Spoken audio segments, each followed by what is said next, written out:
Well, good afternoon, ladies and gentlemen. This is the Old Captain. The Old Captain coming to you live from Crooked Creek with this week's Crooked Creek Hymn of the Week. Now, I'm trying out something different today. Many of you have seen my fancy phone stand made out of my old umbrella stand. Weighs about 1,000,000 pounds, but it's very sturdy, and it's a little out of reach, so I'm a little farther back from the camera, and maybe that's probably better anyway. But I've pulled up here in the grass and in the cattails. You probably think, well, good grief, no telling where he's at. Well, I'm really probably 20, 30 yards from the house, because over those cattails, I don't know if you can see it, but the roof of the dock is right over there. So I've really just come around this little peninsula. In fact, I'm in sight of the Turtle Log, so that'll give you some reference. But this is Sunday afternoon, and it's probably not quite 5 o'clock, and I'm hoping that it won't rain before I get back to the house, but that remains to be seen. My topic this week, and I don't really know why I ran across this, but just finished a study in Obadiah with J. Vernon McGee, and of course the next book after Obadiah is the book of Jonah. And I love the story of Jonah because one of my favorite lines in that story is, God sent a great fish. He sent a great fish, and loving fishing like I do, I have seen God send a great fish my way several times. In fact, just recently, my friend Daryl, God sent a great fish so he could catch it. Not long ago, Mike Farmer, same thing, and I've caught a few like that, and it's just neat. Not that God specifically sent those fish for those men, but I know for real that God specifically sent a fish in Jonah's case.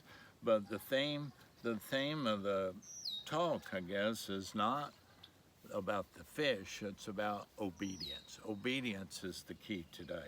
And I'm going to be reading from 3 different scriptures, and rarely do I hop about like that. I like to stay on the same context, but I think you'll get the gist of it. But the three scriptures are these, and you may want to jot them down. Book of Jonah, chapter 1, first 3 verses 1 through 3. And then we're going to go to Psalm and read something that David said in Psalm 139, 7 through 12. Then finally, we're going to read one verse out of the Old Testament book of 1 Samuel 15, 22.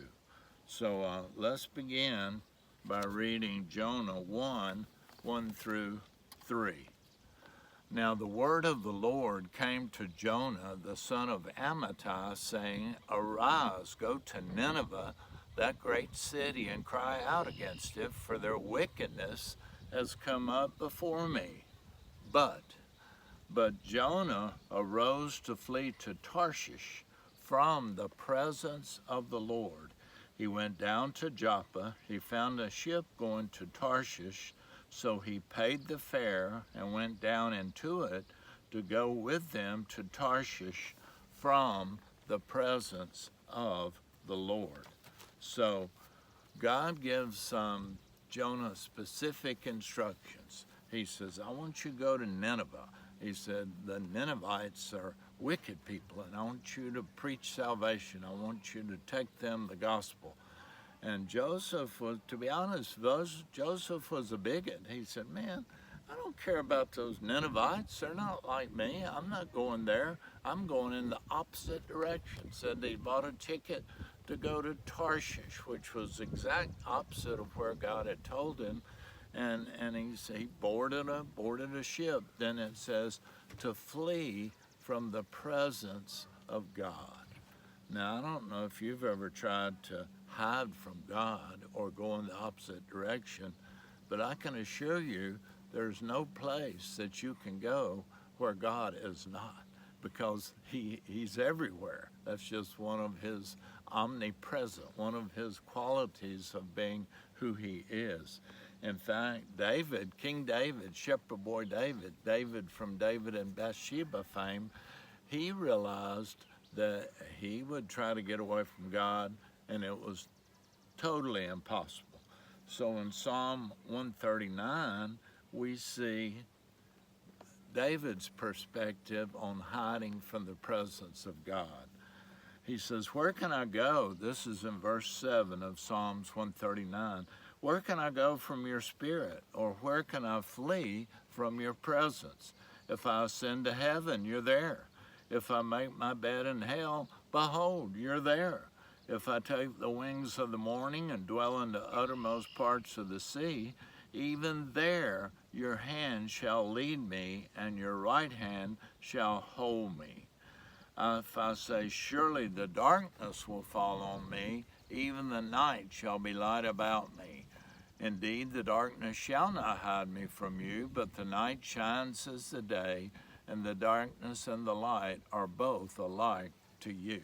David said, it don't matter where I go, you're there. I mean, I can go up, you're there, and go down, you're there, and go over here, you're there, and go over here, you're there. I cannot flee from the presence of the Lord. And that's what Jonah was trying to do. He said, I'm getting out of here. God wants me to go to those Ninevites. No way, I'm going the other way. Well, what about you and I? How important is our obedience? I mean, we may give money to the church, we may have all the Sunday school pins, we may have this, we may have that, but what about our general obedience to God?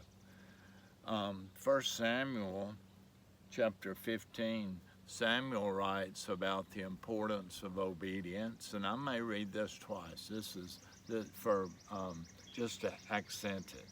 1 Samuel 15, and I'm going to read verse 22 a couple of times. Samuel says, has the Lord as great delight in burnt offerings and sacrifice as in obeying the voice of the Lord?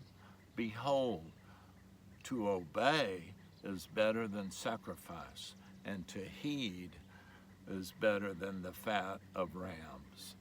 He says, which do you think is most important?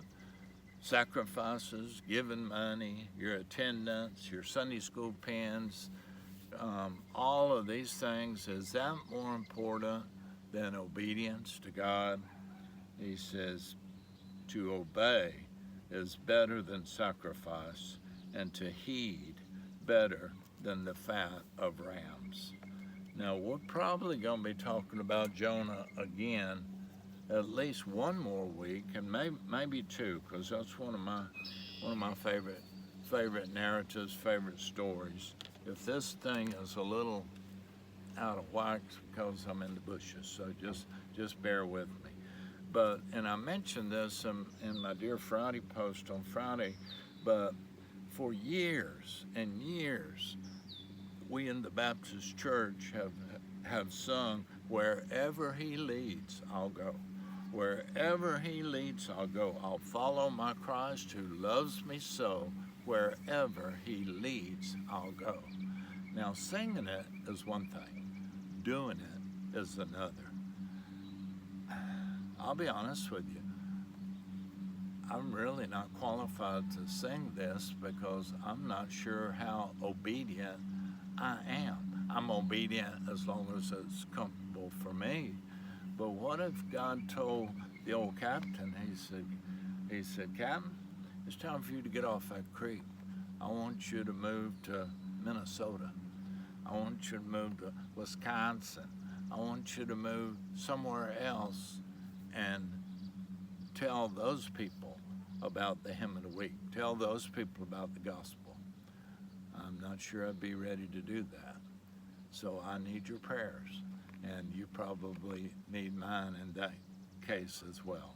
But anyway, we're going to sing it as if we mean it, and hopefully we can progress toward this. But the hymn is written by B.B. McKinney. Wherever he leads, I'll go. There's 4 verses, and sing along. I'm sure most of it's familiar to a lot of you. Take up thy cross and follow me, I heard my master say. I gave my life to ransom thee, surrender your all today. Wherever he leads, I'll go. Wherever he leads, I'll go. I'll follow my Christ who loves me so.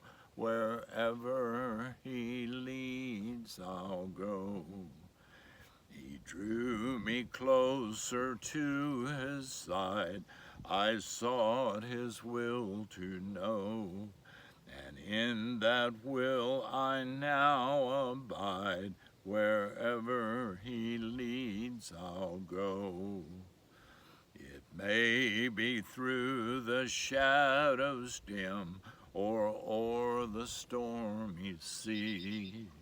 I take my cross and follow him, wherever he leadeth me. Wherever he leads, I'll go.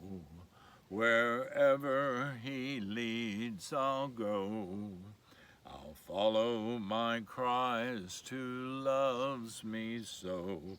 Wherever he leads, I'll go. Final verse.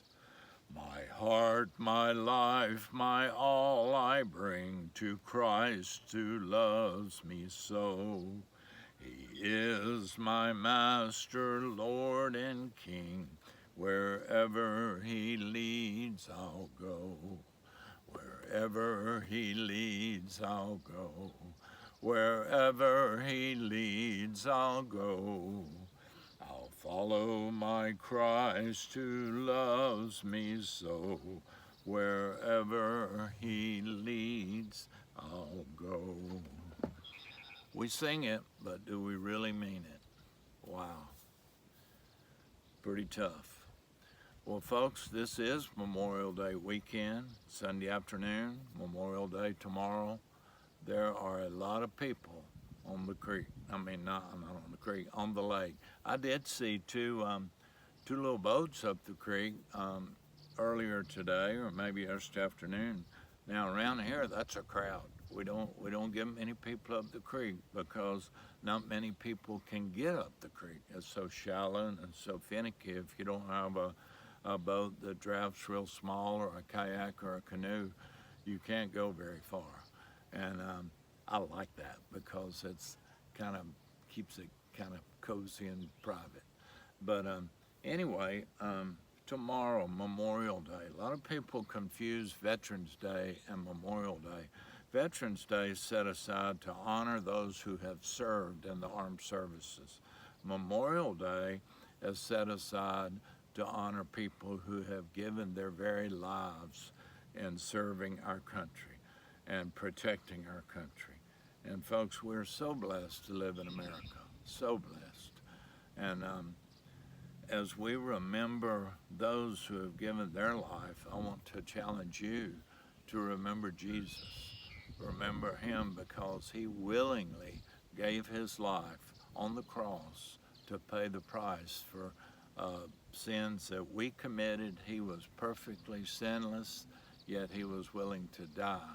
And God was willing to send him to die to pay a debt that we can never pay.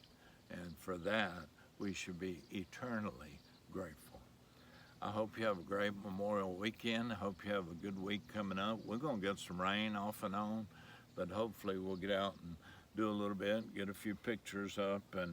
And folks, had the nicest compliment today. A lady said how much she enjoyed the things that I do and the things that I share. And I don't do them for compliments, but every once in a while it's nice to, it kind of gives you a little boost if you know people are watching, if people are interested in what you're doing. But I don't do it for my own credit. I do it to bring glory to the Lord, and I hope that's evident. But anyway, I hope you'll share this with somebody. I hope you'll have a good weekend, and I hope to see you next time.